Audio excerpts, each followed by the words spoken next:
अस्सलाम वालेकुम स्टूडेंट्स। आज का जो हमारा टॉपिक है वो है हमारा फेस से रिलेटेड। हम चैप्टर 16 में अपने सेकंड लेक्चर पे चल रहे हैं। फेस क्या होता है? आप लोगों ने कल जो इक्वेशन पढ़ी थी v is equal to V naught sine theta, जिसकी मैंने आपको और फॉर्म भी बताई थी, यानी v is equal to V naught sine omega T, v is equal to V naught sine 2 pi F T, 2 pi over T. ये चारों जो हमारे पास थे वो इसी एक इक्वेशन की फॉर्म्स थी। इसमें से जो ये एंगल थीटा है इसको हम फेस कहते हैं। आपने चैप्टर 7 में भी फेस पढ़ रखा है।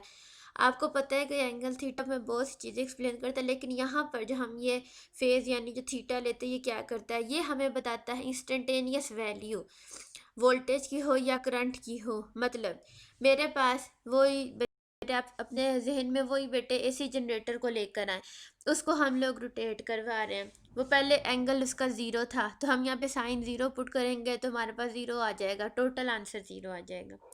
फिर बेटे वो साइन 30 हो जाता है, साइन 35 होता है, साइन 40 होता है, साइन 90 होता है, साइन 180 होता है, जो मर्जी होता है।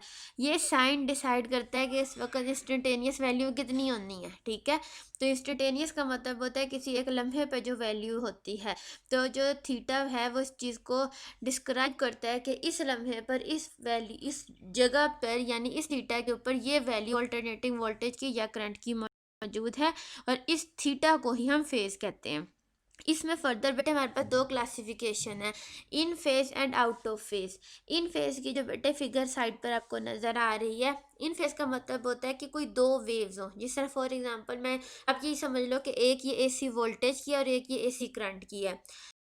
ये दोनों इकट्ठी स्टार्ट हो, इकट्ठी पीक पे पहुंचे, इकट्ठी डाउन हो, इकट्ठी जीरो पे आए, फिर पीक पे पहुंचे, नेगेटिव पीक हो, पॉजिटिव पीक हो, जो मर्जी हो। ठीक है, ये एक ही साथ हो। इसमें इनके मैग्नीट्यूड के बारे में ये बात नहीं की जा रही। मैग्नीट्यूड इनका ऊपर नीचे हो सकता है, जैसे कि इस वक्त आप फिगर में देख रहे हो ग्रीन और रेड का मैग्नीट्यूड एक दूसरे से डिफरेंट है। मैंने जानबूझ के ये इस्तेमाल किया ताकि आप ये ना समझो कि शायद मैग्नीट्यूड के लिए भी ज़रूरी है। ऐसा भी हो सकता है कि मैग्नीट्यूड सेम हो जाए, लेकिन ऐसा भी हो सकता है, जो कि होता है मोस्टली, कि इनका जो मैग्नीट्यूड है वो एक दूसरे से डिफरेंट होता है। लेकिन जब एक 90 पे यानी पीक वैल्यू साइन 90 पे पीक वैल्यू होती है ना पे पहुंचेगा, तो दूसरा भी उस वक्त साइन 90 पर ही होगा। जब एक हमारे पास साइन 180 पे होगा तो दूसरा भी साइन 180 पे होगा, साइन 180 जीरो होता है। इसी तरह जब एक साइन 270 पे पहुंचेगा तो दूसरा भी साइन 270 पर होगा। तो इसे कहते हैं इन फेज होना, यानी दो वेव्स का बिल्कुल सेम फेजेस रखना। आउट ऑफ फेज यानी फेज में डिफरेंस आ जाना, एंगल्स में डिफरेंस आ जाना।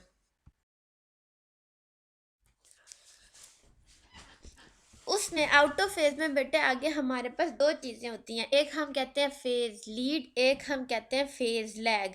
लीड से ही पता चल रहा है कि ये लीडर है, यानी जो आगे चला जाता है, और लैग जो पीछे रह जाता है।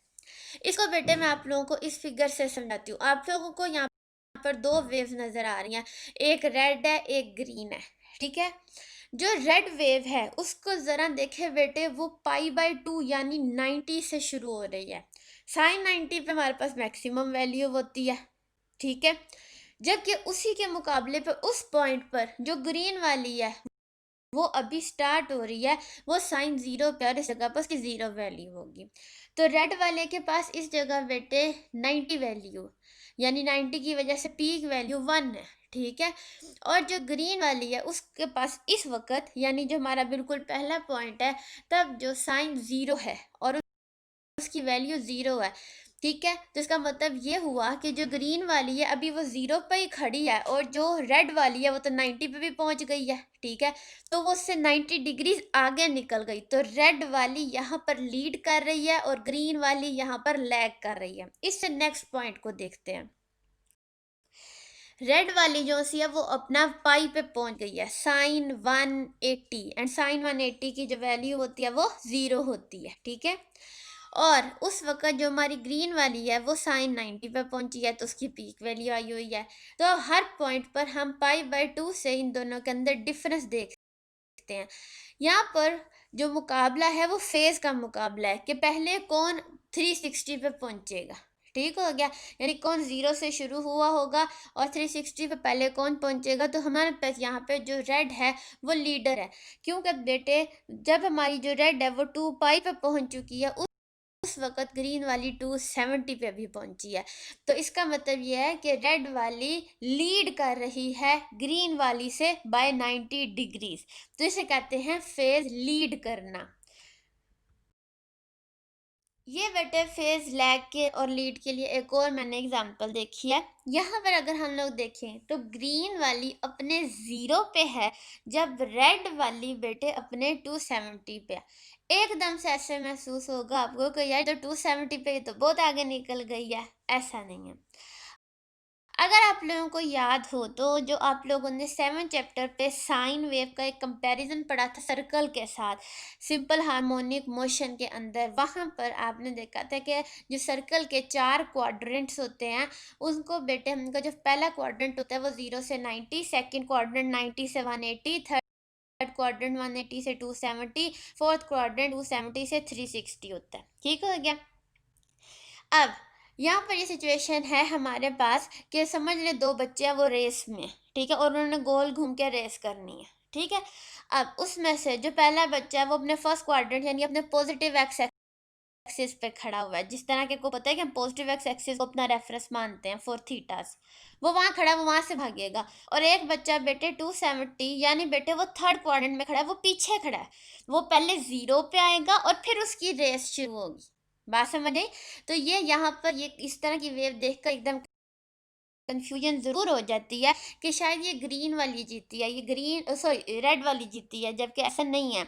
आपकी जो रेस है इधर वो 0 से शुरू हुई और वो हम लोगों के पास 2 पाई पर पहले जो पहुंचा वो ग्रीन था, जबकि रेड वाला उस वक्त शुरू हुआ जब ग्रीन वाला पाई बाई 2 पे पहुंच चुका था। अब आप कहोगे कि पिछली एग्जाम्पल में जो रेड वाला था वो पाई बाई 2 पे था, वो तो 0 पे नहीं था। तो मेरा बेटा आप लोगों को याद होगा हमने वेक्टर्स में 2 बातें पढ़ी हुई हैं। एक जो फेज लेना होता है यानी जो हमने एंगल लेना होता है वो बेटे हमने लेना होता है पॉजिटिव एक्स एक्सिस से और लेना होता है एंटी क्लॉकवाइज डायरेक्शन में। तो जो 90 है बेटे वो सही चल रहा है, वो अपनी सही डायरेक्शन में चल रहा है। ठीक है, और जो हमारे पास थर्ड क्वाड्रेंट वाला है उसका बेटे हमें रेफरेंस एक्स एक्सिस से बनाना पड़ता था। अब याद आ रही है चीज़ें। तो बेटे इसलिए जो पिछली एग्जांपल है उसमें वो बच्चा 90 पे समझ लो पहुंच गया और एक बच्चा 0 पे है, ये दोनों एक दूसरे के आगे पीछे चल रहे थे। जबकि यहाँ क्या सिचुएशन है, एक बच्चा 0 से सही अपना काम शुरू करेगा और एक बच्चा जो सा वो 270 से पहले जो सा है वो आएगा 0 तक, फिर वो अपना काम शुरू कर सकता है। ये जो बात है ना इसको जरा आप लोग पेपर पर ड्रॉ करके समझना, आपको ज़्यादा अच्छी तरह समझ आएगी, वरना कल हम लोग इसकी जो क्वेश्चनिंग है वो भी कर लेंगे। ठीक हो गया। तो ये बच्चे हम लोगों के पास होता है फेज लीड और फेज लैग। एक लीड कर रहा होता है, दूसरा लैग कर रहा होता है, जितने एंगल से कर रहा होता है बाय उतने डिग्रीज। जिस तरह यहाँ पर हम कह सकते हैं green is leading red by 90 degrees, या फिर red is lagging behind green by 90 degrees.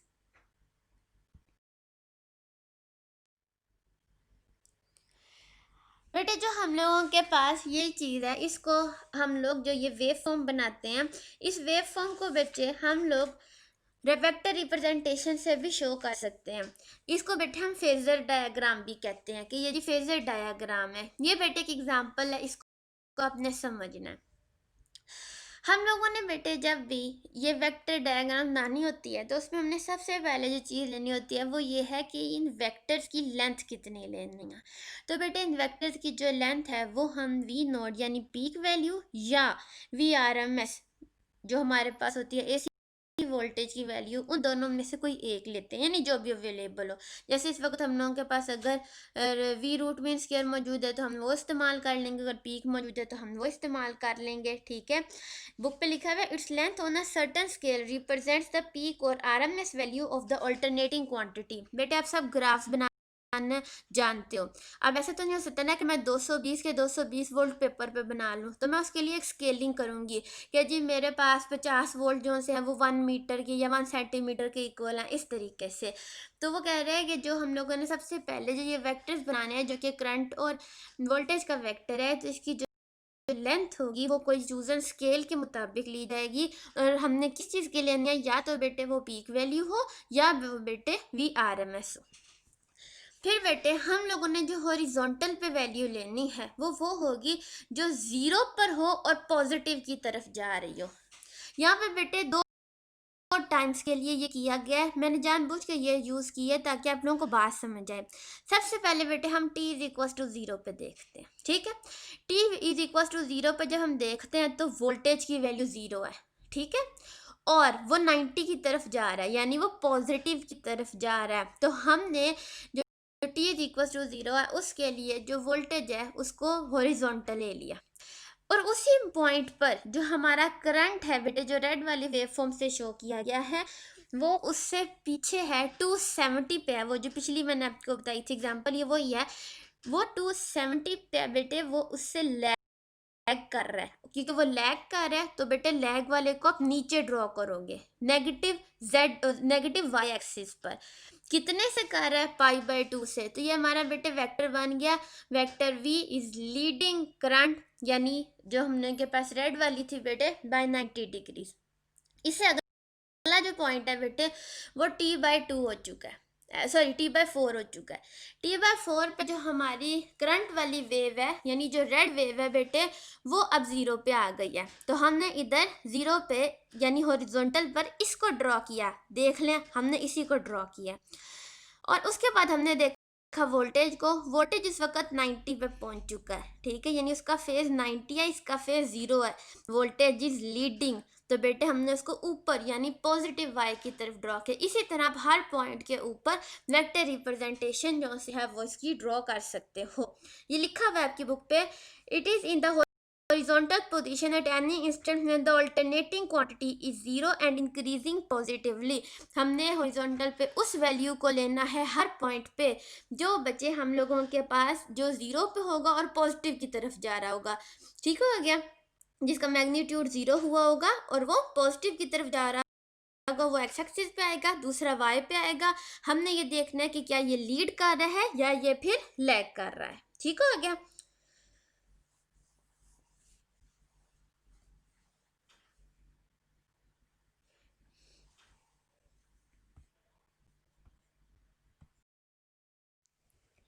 इसके बाद हमारे पास आते हैं AC सर्किट्स। बेटे इससे पहले हम लोगों ने DC सर्किट्स पढ़े हैं और उसमें हमारे पास जो बहुत ज़्यादा एलिमेंट इस्तेमाल होता है जो कि बेसिक एलिमेंट DC सर्किट का माना जाता है वो रजिस्टर है, जो कि वोल्टेज और करंट और इसके रिलेशनशिप्स को बेटे देखता है, और इसको हम ओहम्स लॉ के थ्रू भी बयान करके आए हुए हैं। लेकिन जो बेटे हमारे AC सर्किट है इसमें हमारे दो एलिमेंट्स और ऐड हो जाते हैं, एक का नाम कैपेसिटर है और एक का नाम इंडक्टर है। इस चैप्टर में हम इन दोनों को भी बहुत अच्छे से पढ़ेंगे। थोड़ी बहुत नो हाउ आपको इनसे ऑलरेडी है चैप्टर 12 की वजह से और चैप्टर 15 की वजह से। ये बेटे हमारा एक लॉन्ग क्वेश्चन आ गया है, AC थ्रू रजिस्टर। बेटे जो रजिस्टर होता है ना उसको जो AC है वो कोई ख़ास फ़र्क नहीं देता, क्योंकि ऐसे में जो फ्रीक्वेंसी का एलिमेंट है वो कैपेसिटर और इंडक्टर को प्रॉब्लम देता है, और उसमें उसके कुछ चीज़ें आती हैं जो हम आगे पढ़ेंगे, वो उसको इफेक्ट करता है। लेकिन ऐसा कोई इफेक्ट हम लोगों को इस पर रजिस्टर के ऊपर नज़र नहीं आता। हमारे पास एक साइड पर बेटे सर्किट है, सर्किट में एक सोर्स लगा हुआ है, सोर्स AC है, और बेटे इसके आगे एक लोड लगा हुआ है जो कि रजिस्टर है। आपको पता है कि जब हम सर्किट को क्लोज कर लेंगे तो करंट फ्लो करेगा, करंट हमारे पास जो फ्लो करेगा बच्चे वह रजिस्टर में से पास करेगा।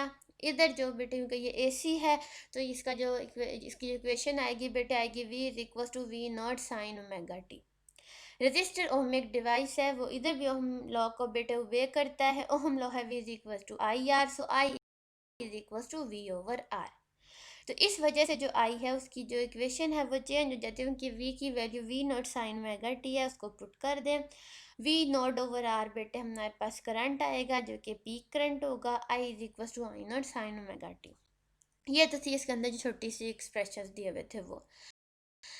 हमारे पास बेटे जो ओहम्स लॉ है वो कहता है कि the current and potential difference to the resistor यानी जो थ्रू द ओमिक डिवाइसेस वो सेम होता है। हाँ, सिर्फ हमने जो चीज़ देखनी होती है वो ये कि हमने फिजिकल कंडीशंस जो सी हैं उनको चेंज होने नहीं देना होता।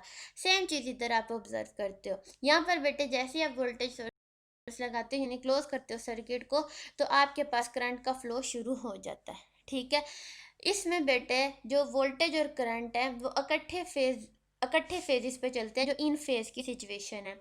यानी जब वोल्टेज आता है तो करंट भी जीरो हो जाता है, जब वोल्टेज वन का फेज यानी जब उसकी पीक वैल्यू वन होती है तो करंट की भी वन हो जाती है, फिर उसकी जीरो होती है तो करंट की भी जीरो हो जाती है, फिर नेगेटिव पीक आती है दोनों की इकट्ठी, फिर दोनों इकट्ठे ही बेटे 360 पे पहुंचते हैं। यानी ये इकट्ठे पैदा होते हैं, इकट्ठे बड़े होते हैं और इकट्ठे ही इनका जो सा फिर जीरो आ जाता है। हम लोगों के पास बेटे इसका यानी जब करंट का फेज जीरो तब हमारे वोल्टेज का फेज भी जीरो। जब करंट का फेज बेटे 90 तब वोल्टेज का फेज भी 90, जब वोल्टेज का फेज बेटे 180 करंट का फेज भी 180, जब वोल्टेज का फेज 270 करंट का फेज भी 270, जब वोल्टेज का फेज 360 तब करंट का फेज भी 360 इन फेज सिचुएशन है। और इसमें हमारे पास जो पावर्स हैं वो बेटे वही वाले एक्सप्रेशन यूज होते हैं जो हमने पहले निकाले थे, P is equal to V I is equal to I square R is equal to V square over R. आप इसको बेटे पढ़िएगा, कोई सवाल हुए तो कल इंशाल्लाह हम उनको डिस्कस करेंगे। अल्लाह हाफिज़।